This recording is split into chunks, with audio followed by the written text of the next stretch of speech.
The 7-year-old boy walked into the security room, sat down in the head chair, and folded his hands on the table like he owned the building. Because he did. Kang Do-yoon looked at the 3 bodyguards standing before him, grown men armed, trained with combined experience that could fill a library, and said in the calmest voice a child had ever used to deliver a threat, "You will help us. Or Monday morning my father gets a call." None of them moved. None of them breathed. Welcome to Black Silk Stories, the home of Afro-Korean stories that hit different. Subscribe, drop a comment, and do not go anywhere. This is only the beginning. The Kang mansion sat on the edge of Seoul like it was daring the city to say something. 12 bedrooms, a private garden that rivaled public parks, a kitchen that ran 24 hours, and a security system that governments had quietly requested the blueprints for. Kang Ji-tae had built it for his family. Every corridor, every room, every locked door had a purpose. What he had not built it for was this. "We should make a list," Kang Ha-eun said, sitting cross-legged on the floor of the Triplets' shared playroom, her silk ivory dress fanning out around her like a small queen holding court. Her natural hair was twisted up with a pearl pin their mother had left behind. She had a notebook. She had already written 3 headings. "We already made a list." Kang Tae-hyun was hanging upside down off the velvet sofa, his navy-structured blazer somehow still perfectly buttoned. "The list is, we are bored. That is the whole list." "That is not a plan, Tae-hyun. It is the beginning of one." Do-yoon stood at the window, hands clasped behind his back, watching the gate. He was wearing a charcoal mini suit, no tie, collar sharp. He had not spoken in 4 minutes. His siblings knew better than to rush him. "We have 21 days, he finally said, without turning around. "Appa and Iyama are gone. The staff will let us do anything that does not involve fire or leaving the property." "What if it involves leaving the property?" Tae-hyun asked. Do-yoon turned around. "Then we do not ask the staff." The idea had not come from nowhere. 3 days before their parents left, Amara Sinclair Kang had been on a video call in her home office. Floor-to-ceiling glass, white oak desk, a wall of screens tracking 4 different markets. She was dressed in a structured black wrap dress, gold cuffs at both wrists, her locks pinned back in a crown braid that her sole stylist had spent 2 hours perfecting. Ha-eun had been sitting on the office floor doing homework. She was always there. Not because she was supposed to be, but because she liked the sound of her mother working, the low, firm voice, the way Amara never raised it and never needed to. "The Cape Town Center is behind schedule," Amara said into the camera. "I need the revised timeline by Thursday, not Friday." "Thursday." She paused. "Listen. I understand the weather was a factor. The budget was not the weather. Thursday." She ended the call, glanced down, and found Ha-eun watching her. "Why do people always give excuses?" Ha-eun asked. "Because solutions are harder." "Do you always find solutions?" Amara picked up her coffee, considered the question with the seriousness it deserved. "I look for them until I do." Ha-eun wrote something in her notebook. Amara did not ask what. She had learned not to. That was the first seed. The second came from Tae-hyun, which surprised no one and everyone simultaneously. He had been in the back of the family car with his brothers, returning from their weekly taekwondo class, all 3 of them in matching white uniforms with black trim, though Tae-hyun had somehow already lost his belt, when the driver took an alternate route through a part of Seoul that the GPS usually avoided. Tae-hyun pressed his face to the window. The streets were narrow there, crowded in a way that felt different from the usual city crowded. A woman was selling food from a cart, layered in 2 coats despite the season. A group of children sat on steps outside a building that looked like it was tired of standing. A man slept on a flattened box with a newspaper for a blanket. "Do-yoon." Tae-hyun's voice had lost its usual bounce. "I see it. Do those kids go to school?" Do-yoon did not answer immediately. He was looking at the same child Tae-hyun was, a boy around their age, barefoot, eating something from a wrapper with the concentration of someone who did not know when the next one was coming. "I don't know," Do-yoon said. It was the most honest thing he'd said all week. Ha-eun had been looking too. She said nothing in the car. But that night she added a second page to her notebook. That was the second seed. By the morning their parents left, the triplets had already been awake for an hour. They stood at the top of the grand staircase in matching goodbye outfits, Ha-eun in a blush pink pleated dress with a white Peter Pan collar and white Mary Janes, Do-yoon and Tae-hyun in matching cream linen sets with cognac loafers. Amara had chosen the outfits herself the night before, which meant they were perfect, which meant they would be photographed, which meant she had already briefed the household photographer. Ji-tae came down the hallway in a black wool coat, his presence filling the space before he did. He was not a tall man by international standards, but he was the kind of man that rooms adjusted for. His eyes, dark still, always calculating, softened the moment he saw his children at the top of the stairs. Yeah. He opened his arms. All three of them came down the stairs in a controlled stampede. Haun reached him first. She always did. Appa. She wrapped both arms around his neck when he lifted her. You smell like the airport already. I haven't left yet. You always smell like the airport when you're about to leave. It's a pre-airport smell. Ji-tae looked at his wife over Haun's shoulder. Amara was watching with her arms folded, dressed in a caramel-toned travel suit, wide-leg trousers, a fitted double-breasted blazer, Bottega mules, her locks in a sleek low bun.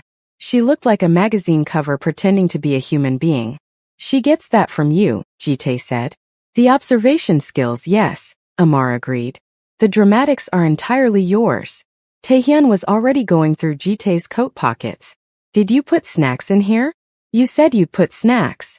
Those are not snacks. What are they? Things that are not yours. Ji-yoon stood slightly apart from the chaos, watching. When Ji-tae looked at him, he got a small nod. Ji-tae set Haun down and walked to his eldest by 4 minutes, a fact Ji-yoon referenced with surprising frequency for a child, and crouched to his level. You're in charge. I know. The staff listens to Mr. Jiwon first. I know that too. Ji-yoon held his father's gaze. But Mr. Jiwon listens to me. Ji-tae searched his son's face for something. Arrogance, bluster. Found neither. Only a quiet certainty that he recognized because he saw it every morning in his own mirror. He straightened up. 3 weeks. 21 days, Ji-yoon corrected. Ji-tae almost smiled. Amara knelt and pulled all 3 of them into her arms at once, her gold bangles clinking against Ji-yoon's shoulder. She smelled like oud and something warm underneath it, her specific irreplaceable smell that all 3 of them would spend the next 3 weeks quietly missing. Be good, she said into their hair. Define good, Taehyun said. Kong Taehyun. Okay. Yes. Good. We will be good. She pulled back and looked at Haun specifically, the way mothers do with daughters, a whole conversation in 4 seconds. Haun nodded once. Amara nodded back. Whatever passed between them, it stayed there. The cars pulled out of the gate at 9:14 a.m. By 9:17, Ji-yoon had called a meeting. The security room was not somewhere the triplets were supposed to be unsupervised. This was precisely why Ji-yoon had chosen it. The 3 bodyguards, Park Sung-jin, Lim Cheol-soo, and Oh Dae-won, were already inside when the triplets arrived, having been summoned by a note slipped under each of their doors that read, Conference Room B, 9:30. Attendance is mandatory. The notes had been signed simply, Management. Park Sung-jin had 17 years of private security experience. He had protected a former prime minister, 2 tech billionaires, and 1 international pop star who had tried to bite him. He looked at the note and felt something unfamiliar move through him. He went anyway. Lim Cheol-soo went because Sung-jin went. Oh Dae-won went because he was 26 and still operating on the instinct that when something seemed wildly wrong, you showed up to confirm it. The 3 of them stood in conference room B facing Ji-yoon in the head chair, Haun to his right with her notebook open, and Taehyun to his left eating a tangerine and watching everyone with the focused energy of a child who had already decided how this was going. We appreciate you coming, Ji-yoon began. We didn't have a choice, Sung-jin said slowly.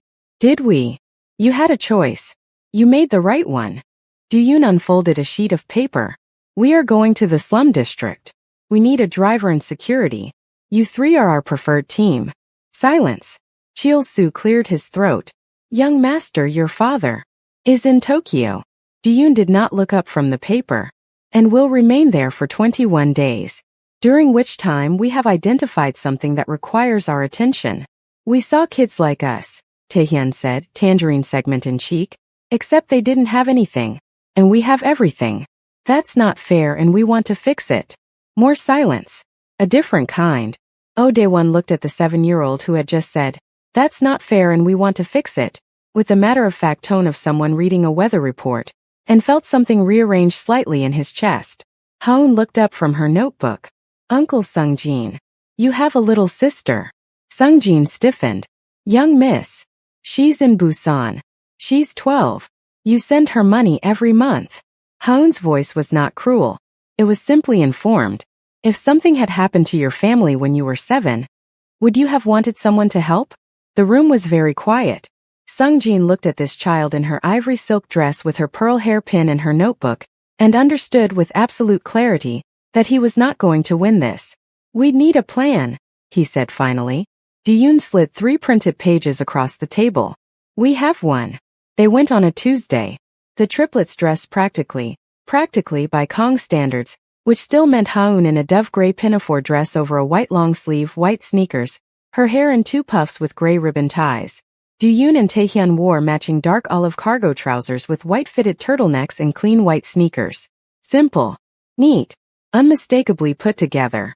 The convoy was 2 vehicles, deliberately understated. No house flags, no customized plates. Sungjin drove the lead car. When they pulled into the outer edge of the district, the street changed texture.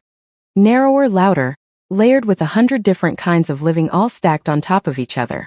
Taehyun was quiet for the second time in recorded history. Ji-yoon was taking mental notes. Haun had her actual notebook open on her lap. There. Haun pointed.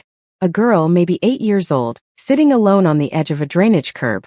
She was wearing a school uniform that was 2 sizes too big. The hem fraying at the bottom. She had a small doll with no head that she was talking to with complete sincerity. Stop the car, Haun said. Young miss, the protocol is. Uncle Sungjin. Stop the car, please. He stopped the car. Haun was out before anyone could establish order. Dae-won was out a second later, hand instinctively moving toward his jacket, then dropping when he registered that the threat landscape was a 7-year-old approaching another child. Haun crouched down in front of the girl. Hi. The girl looked up. She had sharp, cautious eyes, the kind that had learned early to assess first and trust later. Hi, she said after a moment. What's your doll's name? The girl looked at the headless doll. Sua. That's a pretty name. My name is Haun. I'm Yoonji. Haun sat down on the curb beside her. Her dove gray pinafore touched the concrete. Behind her, she could feel all 3 bodyguards vibrating with restrained panic, and she ignored them completely. Yoonji, do you go to school? A pause. Sometimes. What does sometimes mean? Yoonji picked at the fraying hem of her uniform. When there's someone to take me. And when I'm not too hungry to pay attention. Haun wrote something in her notebook. Not immediately. She sat with that answer first, let it settle into her the way her mother always sat with difficult information before responding to it. Then she wrote it down. Okay, she said quietly. I'm going to remember that. They spent 4 hours in the district. Ji-yoon spoke with an elderly man who ran an informal food kitchen out of his front room and needed a working stove. Taehyun, who had the least patience for sitting still, somehow ended up organizing an impromptu football game with 8 children and 3 bewildered bodyguards as goalkeepers. Haun moved from person to person with her notebook, asking questions and listening to answers with the full, unhurried attention of someone who had been taught that listening was its own form of power. By the time they returned to the car, the notebook had 31 pages of notes. That evening, spread across the playroom floor with room service noodles going cold beside them, they read every page out loud to each other. 150 children, Ji-yoon said when they had finished. That's our number. We focus there first. School support, food, basic needs. Then we see what else. How do we pay for it? Taehyun asked. Ji-yoon looked at him. Appa, they said together. Haun was already reaching for her phone. Wait. Ji-yoon put his hand on hers. We prepare first. We go to him with a plan, not a feeling. He will take us more seriously. Taehyun pointed at him with a chopstick. That is very smart and also very annoying. I know. They spent 2 more days preparing. Ji-yoon drafted the proposal in bullet points. Haun wrote the emotional case, the names, the stories, Yoonji and her headless doll. Taehyun, whose contribution his siblings had doubted until this moment, drew a map of the district with color-coded zones marking the highest areas of need. It was surprisingly accurate. How did you do that? Haun stared at the map. Taehyun shrugged. I pay attention. I'm just loud while I'm doing it. On the 3rd evening, Haun picked up the phone. Because ladies first. Because their father always said so. Ji-tae picked up on the 2nd ring, the way he always did for his children, regardless of what room he was in or who was in it with him. My princess. Appa. Haun's voice was warm and steady and completely intentional. We need to talk to you about something important. All three of us. A beat. The specific beat of a man who loved his children and knew, instinctively, that his wallet was about to have an opinion. Put me on speaker. Jite was in a Tokyo boardroom when Haun called. 12 men sat around a table that cost more than most people's houses. The meeting had been running for 40 minutes and was about to reach the part where voices were supposed to rise and someone was supposed to leave the room. Jite had been looking forward to it. He picked up on the second ring. Give me 4 minutes, he said to the room. Not a request. He stepped out, closed the door, and leaned against the corridor wall in his charcoal 3-piece suit, French cuffs, onyx cufflinks, the specific armor he wore when he needed Tokyo to take him seriously. Speaker, he said. Haun switched it. All 3 voices came through. Appa. Duyun's voice first, measured, deliberate. We found a problem. What kind of problem? The kind that already existed before we found it. We just didn't know to look. Jite said nothing. He had learned, with Duyun specifically, that silence was faster than questions. There are children in this city, Duyun continued, who are our age and do not have food or school, or anyone building something for them. We went to see for ourselves. We took notes. We have a plan. We need funding. Another beat. How much? Jite asked. Taehyun's voice. Enough to help 150 children. School fees, meals, basic supplies. Uncle Sungjin and Uncle Cheol-soo and Uncle Dae-won will run it on the ground because we watched them for 2 years and they are good people, Appa. Really good. Jite closed his eyes briefly. His 3 bodyguards. His children had recruited his 3 bodyguards. Haun. His voice shifted. Not softer exactly but differently weighted. Tell me what you saw. Haun did not look at her notes. She had memorized what mattered. I met a girl named Yoonji. She's 8. She has a doll with no head that she named Suwa and she talks to it because there is nobody else to talk to. She goes to school sometimes, Appa. Sometimes. Because sometimes she's too hungry to pay attention when she gets there. A pause. I wrote her name down first. Because I think if you write someone's name down first, it means you won't forget them. The Tokyo corridor was very quiet. Jite was quiet for 6 seconds. His children had learned to count his silences. Send me Duyun's plan. Duyun was already at the laptop. And one condition, Jite said. No cameras, Duyun said immediately. No press, no public announcement. We know. That was already in the plan. Another silence. This one sounded different, something close to pride moving through it. And your mother?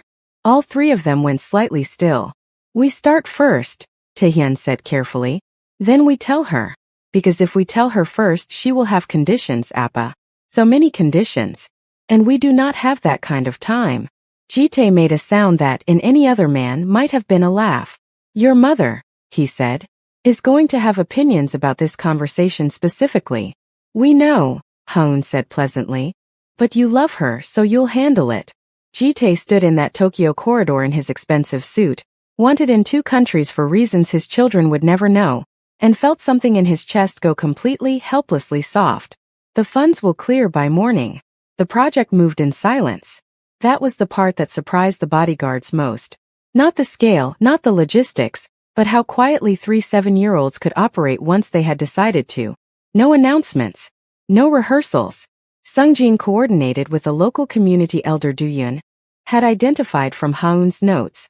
Cheol-soo handled procurement, school materials, food supplies, coordinating with 2 local NGOs who had the infrastructure but not the funding. Dae-won became, somewhat against his will, the person all the children wanted to talk to, possibly because he had the least intimidating face and had been a goalkeeper in Taehyun's football game. The triplets stayed involved in a way that was neither performative nor passive. Duyun reviewed every expense report. At 7. With a highlighter.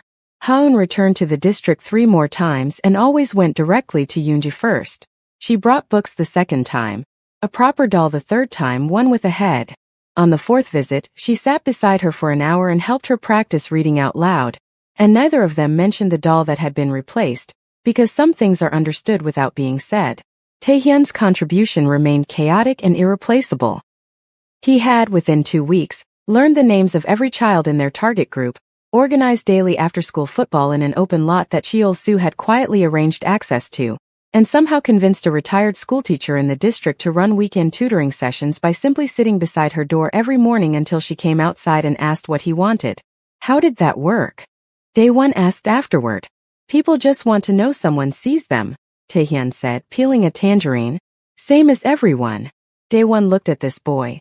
7 years old, navy structured jacket, juice on his chin, and quietly decided this was the most important job he'd ever had. They told Amar on day 16. She was in Singapore. It was 9 p.m. her time, and she had just returned to her hotel suite after a dinner that had involved 3-course corrections and one very uncomfortable conversation about intellectual property. She was still in her dinner look, a deep burgundy silk column dress, diamond studs, her locks in a sculptured updo that her Singapore stylist had spent 3 hours on, when the video call came through. All 3 faces on the screen, dressed in their pajamas, coordinated because of course they were, cream sets with small embroidered initials on the chest pocket, Amar's own gift from 2 birthdays ago. She knew immediately. What did you do? She said. Not a question. Iyama. Hoon smiled first, which was tactically sound. We have something to show you. They walked her through everything. Daeun with the budget breakdown, Hoon with the names and the stories, Taehyun with his color-coded map which he held up to the camera slightly crooked and did not correct. Amara listened without speaking. This was something her children had inherited from her, the ability to receive information completely before responding to it. She sat on the edge of the Singapore hotel bed in her burgundy silk dress and she listened to her 3 7-year-olds explain, with receipts, how they had quietly launched a community empowerment project while she was on the other side of the world. When they finished, the silence lasted 8 seconds. Your father knew. Day 3, Daeun confirmed. And he didn't tell me. We asked him not to. Another silence. Amar's expression was doing something complicated, moving through several rooms before settling in one. Her children watched her with the specific attention of people who knew that the still ones were the most powerful. Yoonji, Amara said finally. The girl with the doll. Hoon nodded. Is she in the program? She's in school full-time now, Hoon said. She likes math. She's very good at it. Something moved across Amara Sinclair Kong's face that she did not try to stop. She had built a fashion and technology empire from a single idea at 23 years old. She had negotiated in rooms that were designed to make her feel like she did not belong in them. She had married a man whose world operated in shadows, and learned to stand in her own light, so completely that the shadows could never reach her children. She had not cried in a boardroom in 11 years. She cried a little now in a Singapore hotel suite in a burgundy silk dress, because of a girl named Yoonji who liked math. You should have told me, she said when she had composed herself. She meant it. But her voice carried something underneath the correction, the specific warmth of a woman who was prouder than she had words for. You would have had conditions, Taehyun said. I would have had structure. Iyama. Hoon's voice was gentle and immovable. It worked. Amara looked at her daughter for a long moment. Then she straightened up, squared her shoulders and became the CEO again, but the kind that only her family ever saw. The one who showed up after the emotion rather than instead of it. Send me everything. Every name, every number, every report. And when I land, I want to meet Yoonji. We'll arrange it, Daeun said. I know you will. She shook her head slowly. God help this world when you 3 are grown. It'll be fine, Taehyun said cheerfully. We're good people. By day 21, 153 children had been enrolled in school support programs. 47 adults in the district had received vocational resources and financial access referrals. The informal food kitchen run by the elderly man with the broken stove now had 2 working stoves, a weekly supply run, and a waiting list. No cameras had recorded any of it. The world found out anyway. It started with a teacher in the district who told a parent. The parent told a neighbor. The neighbor had a son who worked in media and who understood instinctively that the most powerful stories are the ones that do not ask to be told. He wrote a single thread on a community forum. No names, no photographs, just what had happened and what it had changed. By the time Jitae and Amara landed back in Seoul, the thread had been shared 40,000 times. By the time the family car pulled through the mansion gates, it had been picked up by 3 international outlets. By the time the triplets came running down the staircase in their welcome home outfits, Hoon in a yellow smock dress with white trim, Daeun and Taehyun in matching ivory linen sets with yellow pocket squares, the story had a name the internet had given it, And that name was simply the Kong children. Jitae stepped through the door and all three of them hit him like a wave. He held them all at once, which required some structural adjustment, and said nothing for a moment, his chin resting on the top of Haun's head. Amara stepped in behind him. She looked at the three of them bundled into their father's arms and then looked at Sungjin Cheol-soo and Daewon standing at respectful distance near the corridor. She walked directly to them. "Thank you," she said, quietly, plainly, without performance, "for keeping them safe. And for saying yes to them." Sungjin's professional composure held by a narrow margin. "They didn't really give us a choice, Madam Kong. They never do." She looked back at her children. "They get that from both of us, unfortunately. The building was Jitae's idea. Amar designed it. A proper community center, 2 floors, a library, a tutoring hall, a kitchen, a medical referral station, a small courtyard with a football pitch that Taehyun personally approved in an inspection visit that involved him running the full length of it twice and declaring it acceptable. The naming ceremony was held on a Saturday morning. The triplets stood outside the entrance in their finest. Haun wore a deep emerald dress with long sleeves and a high neck, her natural hair out in a full beautiful crown with a thin gold band across it. Doyoon and Taehyun wore matching black fitted suits with emerald pocket squares, their mother's touch, the color coordinated deliberately. They looked like what they were, children who belonged to a family that understood that how you showed up told people what you believed about the moment. Jitae stood beside Amara in a black coat and charcoal suit.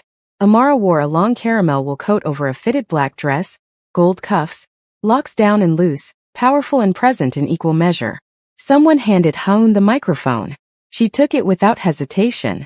"We are calling it," she said, in a voice clear enough to carry across the courtyard. "The Sua Center. Not the Kong Center. Not anything with their family name. Sua. The name of a headless doll that a lonely girl had loved until someone came to sit beside her on a curb and write her name down first." Yoonji was standing in the front row. She was wearing a new school uniform that fit her properly this time. When Haun said the name, Yoonji looked down at her shoes for a moment, and then back up, and her eyes were very bright. Haun found her face in the crowd and held it. The two girls looked at each other across the courtyard. One in emerald and gold, one in a school uniform with a working hem, and something passed between them that had no name in any language, but that everyone present could feel. Taehyun leaned toward Dean. "I'm not crying," he whispered. "Your face is doing something," Dean whispered back. "That's just my regular face. It has never looked like that before." "Doyoon." "Yes. Stop talking." Global recognition arrived the way true recognition always does. Not with a single moment, but with a gathering of them. An international child welfare organization cited the Sua Center model in a published report. A journalist who had been covering grassroots community development for 20 years wrote a long-form piece that mentioned the triplets not by full name, not with photographs but with the line, "3 children decided the world needed something, and then they built it." That single line was quoted in 11 languages. Jitae read it at his desk and did not move for a long time. Amara had it framed. It hung in her home office below the wall of market screens, the only personal thing in the room that was visible to cameras during her interviews. No one ever asked her about it without her answering for longer than they expected.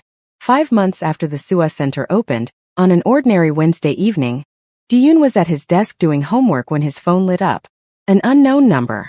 He looked at it, then at the door, then back at the phone. He answered.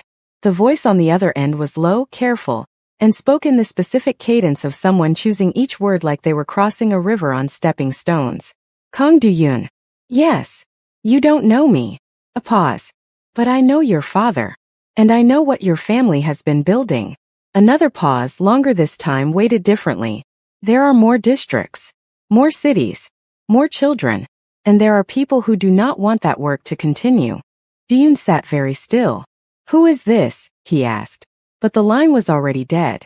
Down the hall in the kitchen, Haun was helping Taehyun cheat at a card game, and laughing loudly enough that the sound carried through the whole east wing. Doyoon looked at his phone for a long moment. Then he got up, walked to his door and locked it. To be continued. You just experienced Black Silk Stories, where Afro-Korean worlds collide, children rewrite the rules, and love looks like locked doors and headless dolls and fathers who answer on the second ring. If this story found you, it was meant to. Subscribe, share this with someone who needs it, Leave a comment below and do not go anywhere. The Kong triplets are only getting started, and so are we.